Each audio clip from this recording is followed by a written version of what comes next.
if you're listening to this right now, I know exactly who you are. You're someone who loves to push your limits. Exactly. You are driven to learn, you want to stay active, and you're constantly looking for ways to optimize how you move through the world. But there's a harsh reality to being an active human. Right. The moment you push a physical boundary, you risk crossing it. And that's what today's mission is all about. We are exploring the intricate and sometimes incredibly messy mechanics of sports injuries. Both how to bulletproof your body against them, and because nobody is completely invincible, exactly what to do when things inevitably go wrong. Yeah, it's the unavoidable reality of any physical endeavor. Because whether you are a seasoned competitive athlete or, you're just trying to stay healthy enough to keep up with your kids, understanding the actual why behind injuries is the ultimate performance hack. Absolutely. And we're going to start with the proactive approach. Bulletproofing the body, which begins with a massive reality check about warm-ups. Oh, yeah. The myth of the optional warm-up. Right. I think a lot of us, and I definitely include myself here, treat warm-ups as a gentle suggestion. Like, if I have an extra 5 minutes, maybe I'll do some arm circles or try to touch my toes. But the material we are looking at today frames the warm-up very differently. It's not a pre-show, it is phase one of the workout. That is the perfect way to look at it, because if you want to actually unlock your body's potential, you have to treat the warm-up as a vital physiological checklist. Yeah. It isn't just about feeling a little less stiff. Not at all. First, you actively have to increase your core body temperature. And the protocol is super specific about this. It suggests 6 to 10 minutes of low-intensity cardio. That could be jogging, jumping rope, or even just aggressively dancing in your living room. Whatever gets you moving. Because the goal is to elevate your heart rate to a very specific zone, between 120 and 140 beats per minute. And only once you hit that temperature are you actually preparing the joints. That's when you start activating the stabilizer muscles and boosting your neuromuscular coordination. Right, getting your brain and muscles talking to each other efficiently. I was looking at the joint-by-joint upper body warm-up recommended for calisthenics, and I mean, it's incredibly demanding. It dictates 30 to 40 seconds of continuous wrist rotations for each side, along with specific elbow flexion and extension drills. Which surprises a lot of people. Yeah. Why is there so much focus on something as small as a wrist joint? Well, think about the mechanics of bodyweight training. When you do a handstand or even just a basic push-up, you are loading a massive percentage of your entire body weight onto the tiny carpal bones and ligaments of your wrists. That is a lot of pressure. But a ton of pressure. And if the synovial fluid, which is the body's natural joint lubricant, hasn't been stimulated through those specific rotations, you are essentially grinding cold gears. Ouch. Yeah, and the same goes for the elbows and shoulders. That makes a lot of sense. The guide also highlights this dynamic stretch called the X position. Have you seen this? You use rubber bands to pull your arms out and back. Yes, the X stretch. It actively engages those posterior muscles. Right, and the muscles in your upper back. Yeah. And you do this before you even think about touching a pull-up bar. And that engagement of the posterior muscles is crucial because it leads us directly into one of the most pervasive, invisible dangers in modern training. Front chain dominance. Exactly. Here's where it gets really interesting. Think about standard gym culture. We love training the muscles we can actually see in the mirror. Chest, biceps, abs. Exactly. Mondays are for bench presses, right? We love push-ups, chest flies, all of it. But the body operates on a balance, basically a tug of war, between agonist and antagonist muscles. Right. The agonist performs the movement. So during a push-up, your chest is the agonist. And the antagonist is the muscle group that stabilizes and decelerates that movement. Which in this case is your upper back. So when you constantly train the agonist and completely ignore the antagonist, that tug of war becomes completely one-sided. We've all seen that guy at the gym who bench presses every single day but walks around looking like a human croissant because his shoulders are pulled so far forward. The human croissant, yes, exactly. But if we connect this to the bigger picture, that human croissant posture isn't just an aesthetic issue, it's a severe structural liability. Because repeatedly overworking the front chain leaves you with a tight chest and a weak, overstretched back. Which causes your shoulder blades to protract, meaning they are permanently pulled forward and away from the spine. And why does that matter? Because forward-rolled shoulders drastically reduce the space inside the shoulder joint. So when you raise your arm, you suddenly have bone-on-bone impingement. which is agonizing, and it perfectly explains why the shoulder is the single most frequently injured joint in calisthenics. It literally takes the brunt of our bad posture and our obsession with pushing exercises. So to counteract this, the manual says you have to prioritize specific scapular stabilization drills. You have to strengthen the external rotators of the shoulder. You literally have to pull your posture back into alignment, retraining those back muscles to hold the shoulder blades down and back before you ever load the joint with heavy weight. Okay, so how do we actually structure a week of workouts to avoid this trap? The material talks a lot about training for health first rather than performance. Right, because performance-oriented training often focuses solely on hitting a certain number of reps or unlocking a flashy new skill, and that's often at the expense of structural integrity. Whereas health-first training respects the limits of the biological machine.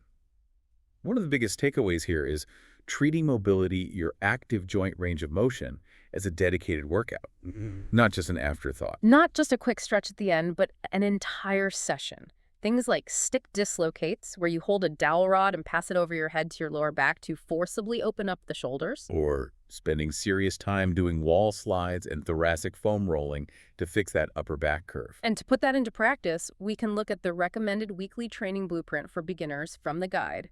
It's elegantly simple but structurally sound. Day 1 is upper body and core. So that's your push-ups, your pull-ups, balancing your front chain and back chain work. Then day 2 shifts entirely away from the upper body to focus on the lower body. Squats, lunges, sprinting. And day 3 is full body conditioning, bringing in things like burpees and heavy mobility work. But the real magic of that blueprint seems to be the built-in rest. Right. It mandates a 48-hour break between intense sessions that target the same muscle group. That 48-hour rule is non-negotiable for cellular repair. People forget that your muscles don't get stronger while you're working out.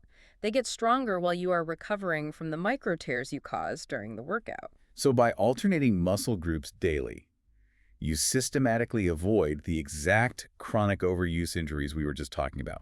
It's a methodical approach to absolute longevity. But As much as we try to bulletproof ourselves with perfect programming and mobility sticks, gravity eventually wins. accidents happen. They do.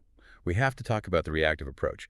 If you're listening, I want you to think about the difference between a sudden, sickening pop in your ankle during a run and a slow, nagging ache in your elbow that's been bothering you for 3 months. You're highlighting the fundamental clinical difference between acute and chronic injuries. Right. Chronic or overuse injuries, like tendinitis, are insidious. They have very subtle, vague symptoms that creep up on you over time. And this happens because you are repeating the same movement patterns over and over without that 48 hours of adequate rest.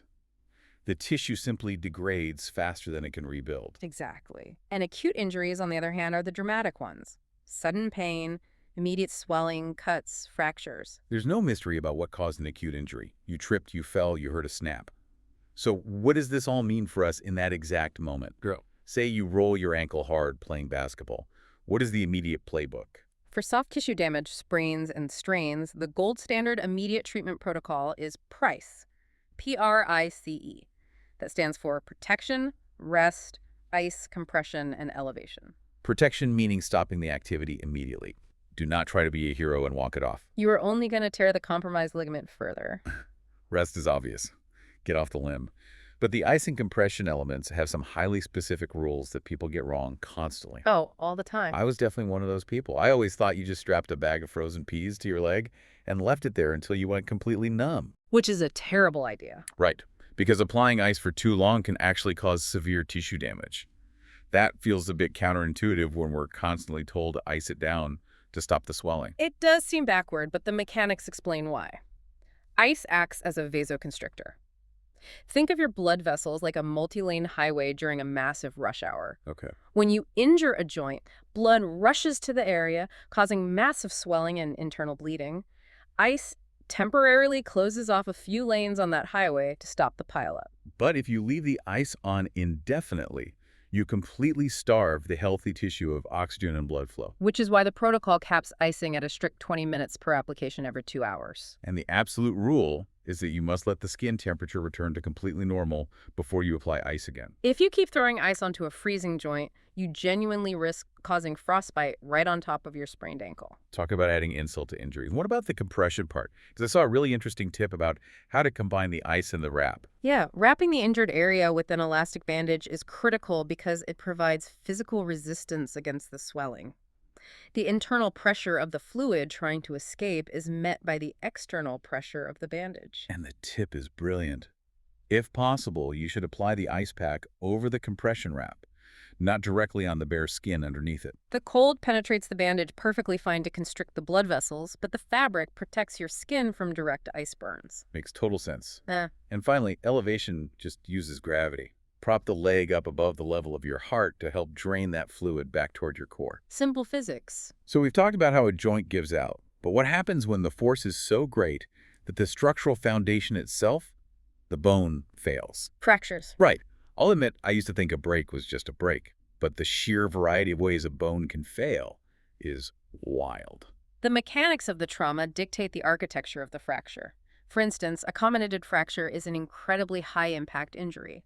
This is where the bone doesn't just snap, it shatters into 3 or more distinct fragments. Wow.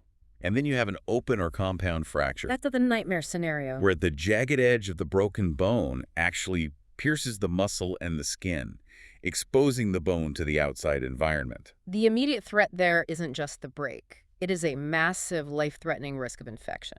And then there is the green stick fracture, which paints such a vivid picture. It's common in kids, right? Yes, very common in children whose bones are softer. It's when the bone bends on one side and breaks on the other. Just like when you try to snap a young green branch from a sapling. It doesn't snap cleanly in two, it sort of splinters on the tension side while just bending on the inside. So once the bone is broken, how does the body actually put that concrete back together? It's a truly incredible 4-stage repair mechanism. Yeah. Immediately after the bone breaks, a massive amount of blood pools around the fracture site, forming a protective blood clot. And within a few days, that clot transforms into a tough, fibrous tissue to stabilize the area. Following that, special bone-forming cells rush in and create what's called a bony callus. It's basically a temporary bridge of scaffolding across the gap. Exactly. It's a bridge of soft, new bone. Over several months, that temporary bridge is slowly absorbed and replaced by permanent, calcified, solid, new bone. But the clinical manual points out a really insidious hidden danger here. The primary bone healing usually takes about 4 to 6 weeks in a cast. But the real threat to an athlete isn't just the broken bone anymore. It's what happens to the muscles while they are locked inside that fiberglass cast. Atrophy. Yes. Because you aren't using the limb, the muscle tissue wastes away dramatically. Your tendons, which act like elastic springs, get incredibly stiff and rigid. The bone might be medically healed after 6 weeks, but the support system around it is entirely compromised. Which means if you just cut the cast off and go right back to playing soccer, you are setting yourself up for a catastrophic soft tissue tear. Physical therapy isn't optional. You have to spend weeks safely rebuilding the flexibility, balance, and strength of that shriveled muscle before you ever return to the field.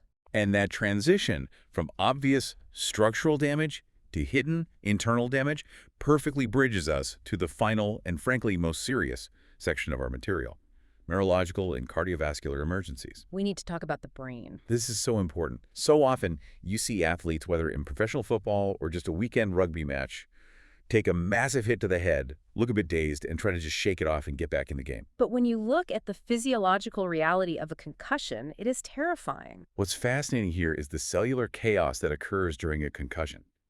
When the skull stops suddenly, the brain continues moving, crashing into the hard interior wall of the skull. The research reveals that during this violent trauma, the brain cells stretch and twist, causing them to all fire their electrical signals at the exact same time. It is a massive electrochemical short circuit, remarkably similar to a seizure.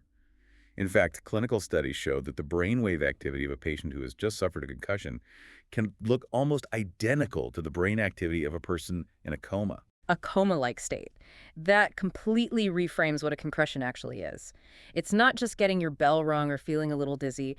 Your brain has essentially rebooted and is struggling to turn the operating system back on. And the mechanics of the hit matter immensely, don't they? They do. A straight-on blow to the forehead is bad, But a suddenly induced turning movement, like taking a hook punch to the side of the jaw that whips your head violently to the side, is actually much more likely to produce unconsciousness. The rotational force causes deeper shearing of the brain tissue. And this leads to a massive warning in the clinical guide regarding the work of concussion researchers. The early symptoms of a concussion, things like confusion, memory loss, feeling foggy, or even having unequal pupil sizes, can sometimes literally disappear within 15 or 20 minutes. An athlete might sit on the bench, drink some water, and say, "Hey, coach, I feel totally fine." And they aren't lying. They feel fine. Yeah. But the brain itself has not healed. That is the most dangerous moment. If an athlete returns to play too early and takes a second impact to the head before that initial cellular damage is fully repaired, the results can be catastrophic, leading to rapid, fatal brain swelling. You absolutely must mandate complete physical and cognitive rest until a medical professional clears the athlete, period. Let's move from the brain to the heart because there's another post-workout emergency that is highly misunderstood: fainting. The medical term being syncope. If you've ever pushed yourself to the absolute limit in a workout, maybe finishing a brutal high-intensity interval sprint or a massive set of heavy squats, and you suddenly feel weak in the knees, the room starts spinning, and your vision goes black. That's what we're talking about. And the physiological logic behind why that happens is fascinating. When you are exercising intensely, your blood vessels dilate. They open up incredibly wide to deliver massive amounts of oxygen-rich blood to your working muscles. When you suddenly stop exercising, say you finish a sprint, and just stand perfectly still, your heart rate naturally begins to slow down. But your blood vessels are still wide open from the exertion. Exactly. This combination, a rapidly slowing heart rate pumping into vastly dilated vessels, causes a sudden, massive drop in blood pressure. It's like trying to maintain water pressure in a fire hose with a tiny garden pump. The result is that not enough blood is pumped upward against gravity to your brain. To protect itself, the brain shuts you down. You faint, you fall to the floor, which makes you horizontal, suddenly making it incredibly easy for blood to reach the brain again. Okay, so that's the common, somewhat benign version of fainting. It's just a mechanical plumbing issue. But raises an important question. When is fainting a sign of something much darker? Because the guide mentions that sudden collapse can sometimes be the only warning sign of sudden cardiac arrest. That is the terrifying reality for a small percentage of athletes. Fainting after exercise can signal a deadly underlying heart condition where the heart physically cannot pump blood fast enough to meet the massive demand of those open vessels. The material highlights 3 specific conditions. First, aortic stenosis. This is where the heart's aortic valve is narrowed or blocked, acting like a kinked pipe, physically preventing blood from escaping the heart. Wow. And the second one, hypertrophic cardiomyopathy. This is an unusual genetic thickening of the heart muscle itself. The muscle walls become so thick and bulky that the chambers shrink, making it incredibly hard for the heart to fill with blood and pump it out. And third is long QT syndrome, which isn't a plumbing issue, but an electrical glitch. A rare rhythm disorder that causes chaotic, dangerously fast heartbeats, seen most often in children and young adults. Because the underlying issue with all of these scary conditions is a catastrophic failure to pump blood. The first aid for fainting is absolutely critical. If someone passes out at the gym, the first thing you do is get them comfortably lying flat on their back. No, I always learned that you should immediately elevate the legs of someone who faints to force the blood back down to their brain. But the guide had a really surprising take on that. Yes. The medical literature notes that while elevating the legs is a widely taught practice, it is heavily debated regarding its actual effectiveness. The fluid dynamics don't always result in a significant increase in cerebral blood flow. The absolute priority above leg elevation is monitoring their airway and breathing. So if they go down, lay them flat, watch their chest rise and fall. If they have a known history of benign fainting, you give them a moment. But the strict rule from the guide is this: if they do not wake up within 3 minutes of lying flat, or if you don't know their medical history at all, you must call emergency services immediately. Because sudden cardiac arrest can look exactly like a simple fainting spell to an untrained bystander. It's all about respecting the severity of the signals your body or someone else's body is sending. To bring this all together for you listening, achieving true longevity in whatever physical activity you love requires a delicate, highly informed balance. It means viewing warm-ups not as a chore, but as an optimization tool. It means balancing your agonist and antagonist muscles so you don't tear your own joints apart. And it means knowing the exact protocols. like the 20-minute icing rule for acute trauma, and the absolute necessity of resting a brain that is in a coma-like concussive state. It is about understanding that your body is a deeply interconnected system where a weakness in one area inevitably causes a catastrophe in another. And I want to leave you with a final thought to ponder, building on everything we've discussed today. We talked extensively about how repetitive movement patterns, specifically that front chain dominance from doing too many push-ups, causes severe postural imbalance, protracted shoulder blades, and painful bone-on-bone impingement. Right. Consider for a moment the modern lifestyle of the average knowledge worker. If a few sets of heavy bench presses can cause that much structural imbalance, think about the highly repetitive sport of hunching forward over our keyboards and staring down at our phones for 8 to 10 hours every single day. Oh, wow. We are structurally rewiring our bodies, adopting the exact posture of a chronic injury before we even attempt our first warm-up at the gym. We are giving ourselves overuse injuries while sitting perfectly still. That is a brilliant and honestly chilling perspective. We are literally training our bodies to fail while answering emails. Thank you all for joining us on this deep dive. Take these lessons with you. Look at your posture right now. Listen to your bodies, balance your training, and always, always train for health first. We'll catch you on the next one.